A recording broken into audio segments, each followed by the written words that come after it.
ദൈവത്തിൽ ഏറ്റവും ആശ്രയം വയ്ക്കുന്നവരെ എല്ലാവർക്കും സമാധാനവും ശാന്തിയും നൽകുന്നു. ആമോസ് പ്രവാചകന്റെ പുസ്തകം 4-ാം അധ്യായം 1 മുതൽ 14 വരെയുള്ള വചനങ്ങളാണ് നമ്മൾ ശ്രവിക്കുന്നത്.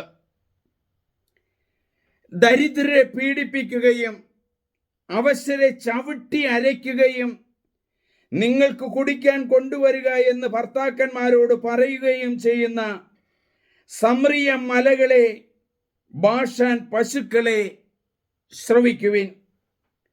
ദൈവമായ കർത്താവ് തന്റെ പരിശുദ്ധിയെ സാക്ഷി നിർത്തി ശപഥം ചെയ്തിരിക്കുന്നു. നിങ്ങളെ ചവിട്ടി ഇഴയ്ക്കുന്ന നാളുകൾ വരുന്നു. നിങ്ങളിൽ അവസാനത്തേതിനെയും അവർ ചൂണ്ടയിൽ കോർത്തു വലിക്കും. കർത്താവ് അരുളി ചെയ്യുന്നു, നിങ്ങൾ ഓരോരുത്തരും അടുത്തുള്ള മതിൽ പിളർപ്പുകളിലൂടെ പുറത്തു കിടക്കും. ഹെർമോണിലേക്ക് നിങ്ങൾ വലിച്ചെറിയപ്പെടും. ഇസ്രായേലിന്റെ ദുശാഠ്യം. ബേഥേലിൽ ചെന്ന് അകൃത്യം ചെയ്യുവിൻ. ഗിൽഗാലിൽ ചെന്ന് കഴിയുന്നത്ര അകൃത്യങ്ങൾ ചെയ്യുവാൻ പ്രഭാതം തോറും നിങ്ങളുടെ ബലികളും എല്ലാ 3-ാം ദിവസവും നിങ്ങളുടെ ദശാംശങ്ങളും കൊണ്ടുവരുവിൻ. പുളിപ്പിച്ച മാവ് കൊണ്ട് കൃതജ്ഞത ബലി അർപ്പിക്കുവാൻ, നിങ്ങളുടെ സ്വവിഷ്ട കാഴ്ചകൾ കൊട്ടിഘോഷിക്കുവാൻ ഇസ്രായേൽ ജനമേ, അതാണ് നിങ്ങൾക്ക് ഇഷ്ടം. ദൈവമായ കർത്താവ് അരുളി ചെയ്യുന്നു, നിങ്ങളുടെ എല്ലാ നഗരങ്ങളിലും പല്ലിന് പണിയില്ലാതെ ആക്കിയത് ഞാനാണ്. നിങ്ങളുടെ പാർപ്പിടങ്ങളിൽ ആഹാരത്തിന്റെ തരി പോലും ഇല്ലാതാക്കിയത്. എന്നിട്ടും നിങ്ങൾ എൻ്റെ അടുത്തേക്ക് മടങ്ങി വന്നില്ല. കർത്താവ് അരുളി ചെയ്യുന്നു, കൊയ്ത്തിന് 3 മാസമുള്ളപ്പോൾ ഞാൻ മഴ മുടക്കി. ഒരു നഗരത്തിൽ മഴ പെയ്യിച്ചപ്പോൾ മറ്റൊന്നിൽ പെയ്യിച്ചില്ല. ഒരു വയലിൽ മഴ പെയ്യിച്ചപ്പോൾ മഴ ലഭിക്കാതെ മറ്റൊരു വയൽ വരണ്ടു. 2-3 നഗരങ്ങളിലുള്ളവർ ദാഹജലം പ്രതീക്ഷിച്ച് മറ്റൊരു നഗരത്തിലേക്ക് പോയി. അവിടെ അവർക്ക് അത് തൃപ്തിയാവോളം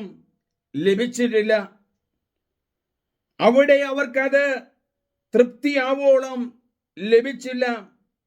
എന്നിട്ട് നിങ്ങൾ എൻ്റെ അടുക്കലേക്ക് മടങ്ങി വന്നില്ല. കർത്താവ് അരുളി ചെയ്യുന്നു, സസ്യങ്ങളെ ഉണക്കുന്ന കാറ്റ് വീഴ്ച കൊണ്ടും പൂപ്പൽ രോഗങ്ങൾ കൊണ്ടും നിങ്ങളെ ഞാൻ പ്രഹരിച്ചു. തോട്ടങ്ങളും മുന്തിരിത്തോപ്പുകളും ഞാൻ ഫലശൂന്യമാക്കി. അത്തിവൃക്ഷങ്ങളും ഒലിവ് മരങ്ങളും വെട്ടുകിളികൾ നശിപ്പിച്ചു. എന്നിട്ട് നിങ്ങൾ എൻ്റെ അടുത്തേക്ക് മടങ്ങി വന്നില്ല. കർത്താവ് അരുളി ചെയ്യുന്നു, ഈജിപ്തിൽ ചെയ്തതുപോലെ ഞാൻ നിങ്ങളുടെ ഇടയിലേക്ക് മഹാമാരി അയച്ചു. നിങ്ങളുടെ യുവാക്കളെ ഞാൻ വാളിനിരയാക്കി. നിങ്ങളുടെ കുതിരകളെ ഞാൻ പിടിച്ചു കൊണ്ടുപോയി.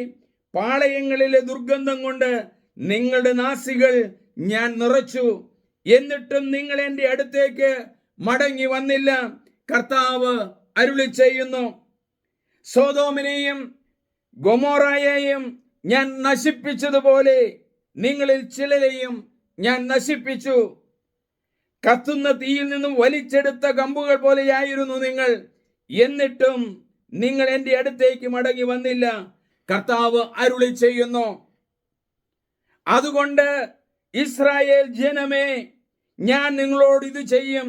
ഇസ്രായേൽ ജനമേ, നിങ്ങളുടെ ദൈവത്തിന്റെ സന്ദർശനത്തിന്റെ ദിനത്തിൽ ഒരുങ്ങിക്കൊള്ളുവിൻ.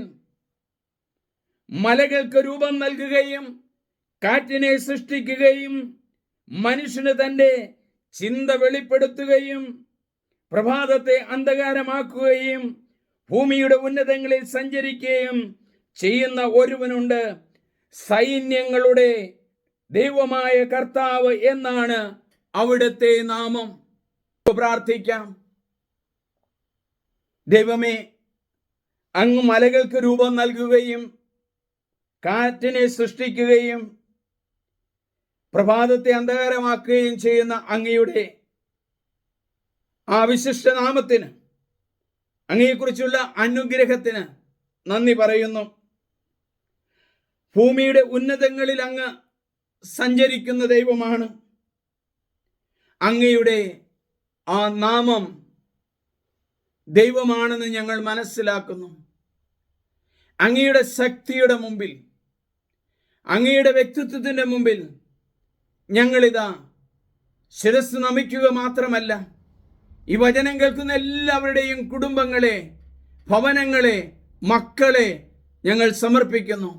വചനത്താൽ ഞങ്ങളെ നിറയ്ക്കണമേ. അനുഗ്രഹത്തിനായി ഞങ്ങൾ ശിരസ് നമിക്കുന്നു. നിന്റെ അനുഗ്രഹം എപ്പോഴും ഞങ്ങളുടെ കൂടെ ഉണ്ടായിരിക്കട്ടെ. ആമേൻ. സ്നേഹമുള്ളവരെ, ഈ ദൈവവചനം നിങ്ങൾ മറ്റുള്ളവർക്ക് പങ്കുവയ്ക്കണം, ഷെയർ ചെയ്യണം, സബ്സ്ക്രൈബ് ചെയ്യണം.